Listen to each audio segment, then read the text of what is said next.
Lep pozdrav. Jaz sem danes želela nekaj spregovoriti o tem, zakaj je toliko ljudi na tem svetu tako strašansko utrujenih, izžetih, depresivnih, anksioznih in ali je to normalno stanje. Ker jaz se spomnim, ko sem bila mlada, pa sem začela službo, ogromno ljudi je delalo, pa vsi so zelo radi delali, bili so zelo učinkoviti in imeli smo se fajn in ljudje so se dobro počutili, ker so bili koristni in kaj se je potem zgodilo, ne? Pritiski so se čedalje večali, čedalje večje neumnosti so od nas želeli, nesmiselne reči, odnosi so se slabšali, vedno bolj je bilo nevrotično stanje in tudi vsi, s katerimi smo imeli opravka, z njimi se je isto dogajalo. Vedno večji pritiski strani družbe, službe in na koncu ljudje, ki so radi in dobro delali, bili zelo učinkoviti, so ven prišli čisti zmozgani in niso več radi delali. Ne samo, da niso več radi delali, tudi učinkoviti toliko niso bili, ker niso mogli biti, ker njih se je neprestano kritizirali, zahtevali še več, pošiljali so nas na razne neprimerne seminarje, vse skupaj je postalo samo sebi namen in izkoriščanje človeka po človeku. In tako so se časi počasi slabšala, ne, bom rekla. In kaj se je z ljudmi zgodilo, ne?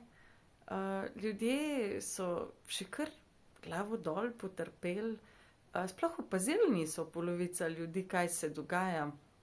So rekli, se ni tako hudo, ampak niso bili več dobre volje, niso bili zadovoljni sami s sabo, niti z drugimi ljudmi. Videli se je, da so živčni. In potem so se začele so se tudi bolezni, ne? Te ljudje so vedno bolj zbolevali. Potem se je začelo govoriti v družbi, češ, da je s temi ljudmi kaj narobe, ker so zbolevali.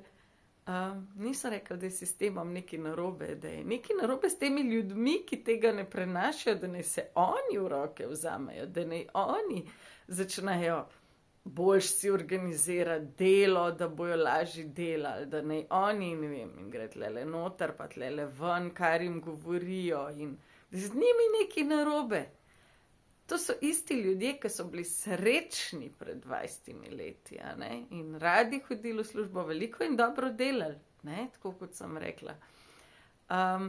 Jaz mislim, da človeka ne ubijejo, a ne? Ne ubije ga delo, ne? Ubijejo ga odnosi.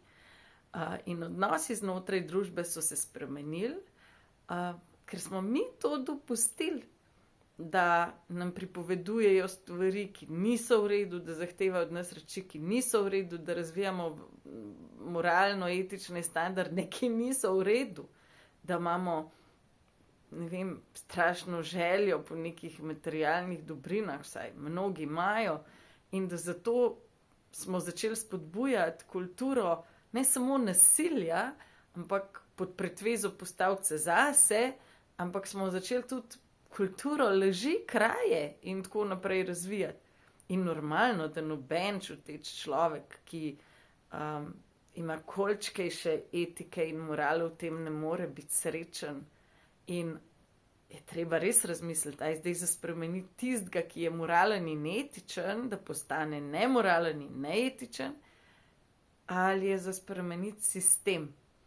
Jaz osebno sem prepričana, da je toliko, bom rekla, navideznega burnouta, izgorelosti pri ljudeh, ravno zaradi teh odnosov. Ker človeška psiha točno čuti, da to ni v redu, da si več ne pomagamo, da nismo več prijazni en z drugim, da nismo več ljubeznivi, ljubeči, sodelovalni, da delamo samo zase in za nikogar drugega, samo sistem grabljenja, preživetja. Ne vem, kdaj bomo ugotovili, da to nam ne prinaša sreče.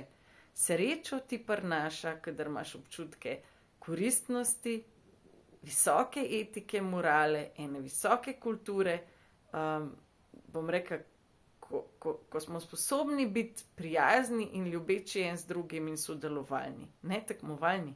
Zdaj imamo kulturo tekmovalnosti, rivalstva in odnosi delajo človeka, bom rekla, da mu pade odpornost, zato ker njegova duša reče, da nekaj ni prav.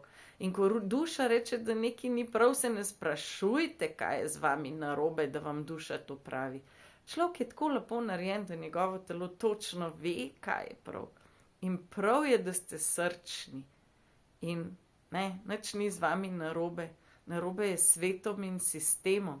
In šele, ko boste vi ozavestili, da to, kar vam pripovedujejo, da je z vami narobe, ni nič narobe. Vi ste ne samo normalni, ampak vi ste izvenserijski. Zaradi tega, ker samo človek, ki se zaveda, ki ima visoke moralne vrednote, etiko, resnico, pravico v svoji krvi, v svojem delovanju, tak človek stoji v stebru. V tem stebru te resnice, pravice, morale in etike. In samo, ko bomo vsi stali v tem stebru, takrat bo svet lepši.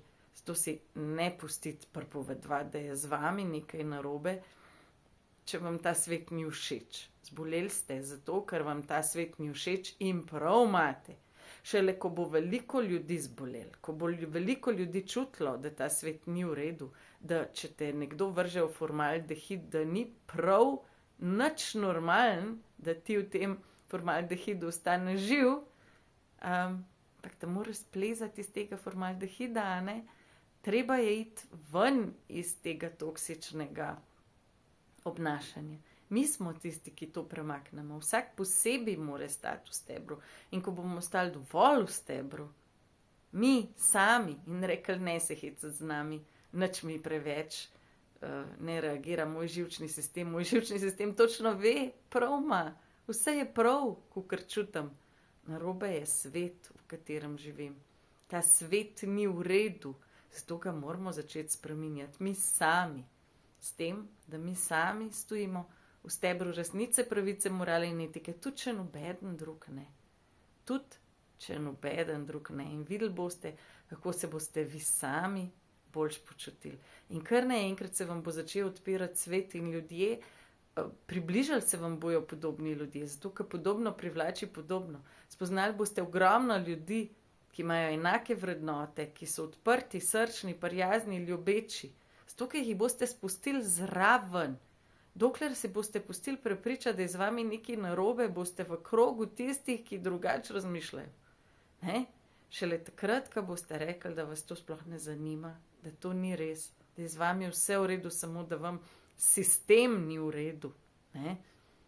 Takrat boste začeli okrog sebe zbirati ljudi, ki so taki kot vi, ki čutijo kot vi in ki zmorejo, znajo in so sposobni stati v resnici, pravici, morali in etiki, taki kot je treba, ki imajo take vrednote kot vi in ki stremijo v boljšemu, lepšemu svetu.